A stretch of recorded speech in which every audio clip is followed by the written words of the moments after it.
Oh, tidak becus mengurus polusi udara. Tidak ada dasar hukum yang mengaturnya.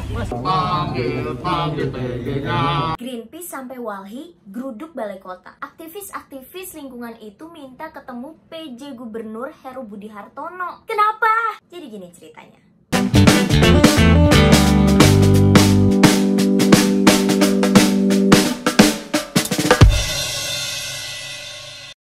Kalian tahu kan, Jakarta belakangan ini jadi kota dengan udara terkotor sedunia. Seminggu yang lalu, Jakarta bahkan jadi kota dengan kualitas udara terburuk kedua di dunia.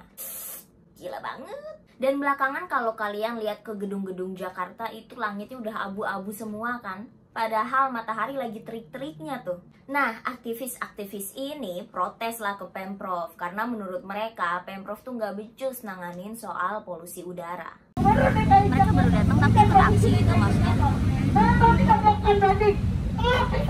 Burung lagi kamera.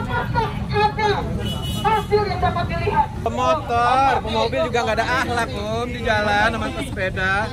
Kenapa, Pak? Wah, serasa punya sendiri jalanan kalau pemotor. Kita pindah, kita masuk lewat situ ya. Boleh. Oke ya. Boleh masuk. Ya nanti kita mau ke dalam.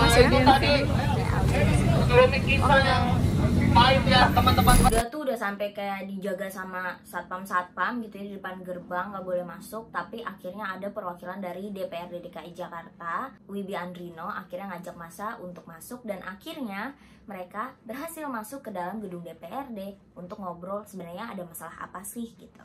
Ini masuk tadi masuk akhirnya jam 11. DPRD katanya diundang jam 11. Bukan Heru ya, Balai Kota nggak ada. Pak Heru kan lagi sidang MPR. Hari ini tadi ada demo, aksi damai dari koalisi ibu kota soal kualitas udara Jakarta. Jadi rame banget pada pengen masuk, pengen ketemu Pak Heru, tapi sebenarnya Pak Heru lagi nggak di balai kota. Sekarang lagi nyoba mau audiensi.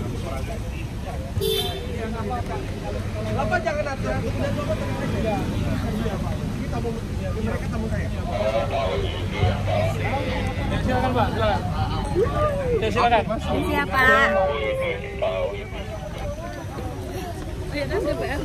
Iya. Palanya kosong. Kalau mau ngatur tidak boleh. Jelasin dasar hukumnya. Tidak ada dasar hukum yang mengaturnya.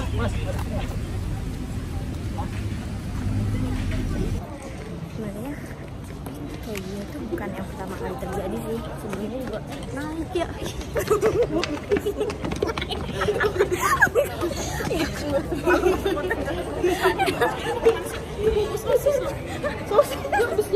Tiba-tiba ada apa ini ya Allah? Gue lanjut ya. Jadi tadi tuh sebenarnya ini tuh bukan audiensi pertama. Sebelumnya udah pernah dari warga Kampung Bayam dan untuk Kampung Susun Bayam itu juga pernah audiensi, tapi nggak pernah dijaga kayak gitu tadi loh. Apa sih? Nggak apa, nggak pernah dijaga kayak tadi satpol pp di depan gerbang. Mereka kayak boleh masuk aja, cuma nggak tahu tadi kenapa dijaga ya? Nggak tahu. Karena rame aja. Karena ada keributan mungkin. Nah, Ini bagusnya.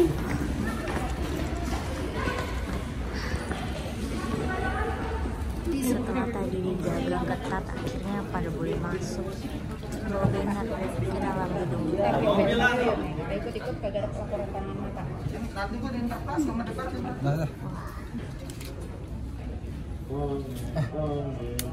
Ini sekilas curhatan gue aja ya selama gue liputan di balai kota. Jadi sebenarnya audiensi ini udah sering banget dilakukan.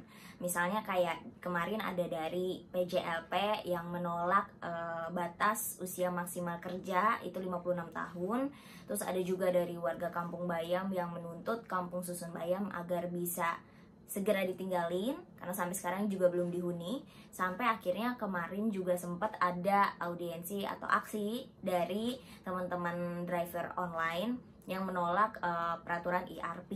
Tapi yang heboh, maksudnya yang kayak banyak petugas turun terus kayak gerbangnya juga ditutupin gitu ya, dan Ya banyak banget masanya itu aksi dari teman-teman driver ojol yang menolak ERP. Tapi mereka emang nggak masuk gitu ya.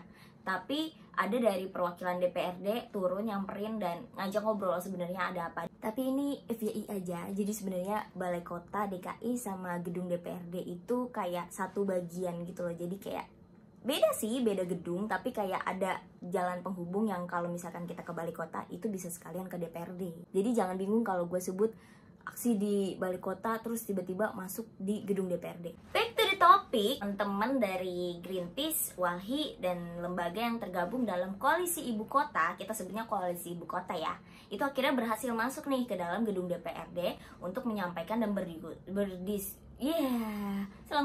berdiskusi tentang tuntutan mereka. Mereka tuh pengen supaya Pemprov cepetan deh, kita cepet-cepet melakukan upaya untuk menangani isu polusi udara ini, karena ini udah urgent banget gitu. Bapak-bapak Ibu pimpinan, jangan percaya saja dengan data-data yang disajikan, yang disampaikan oleh eksekutif, karena itu cenderung dimanipulasi ya. Kenapa dimanipulasi? Kan selalu dikatakan udara kita baik-baik saja. Padahal kami yang memperoleh data dari sumber yang sama dari eksekutif itu jelas menyatakan, terutama ya PM10, PM2,5, ozon dan SOx ya itu melampaui baku mutu. Ya. Tapi selalu dikatakan baik-baik saja gitu. Jadi ini nggak ada cerita lagi. Tadi juga sudah kita sepakati bahwa ini harus ada langkah konkret bahwa ini adalah bencana atau darurat pencemaran udara. Terima kasih. Ya Mas, ini saya tadi bilang, saya tadi datang dari Budi Kemuliaan mau ke sini, saya muter di Bundaran HI, itu gedung BUMN kelihatan, belakangnya kan Pemda DKI lebih tinggi daripada itu, nggak kelihatan. Jadi terus saya belok ke kanan arah ke Kebon Sirih, saya lihat juga Tamrin Sudirman seperti itu. Jadi ini kita harus menyalahkan, saya sebagai wakil dari bapak-bapak yang ada di sini dari Ibu ya, saya akan rapat dengan pimpinan untuk menegaskan ya kita tanggal 21 ada paripurna ya. Kalau misalkan ada seperti ini ya saya hold dulu gitu, berhenti dulu sebentar. Ayo langkah kita apa ke depan, karena ini kelihatannya semakin parah Mas. Kan mereka yang WFO menggunakan kendaraan umum di Jakarta, itu kita dalam keadaan krisis.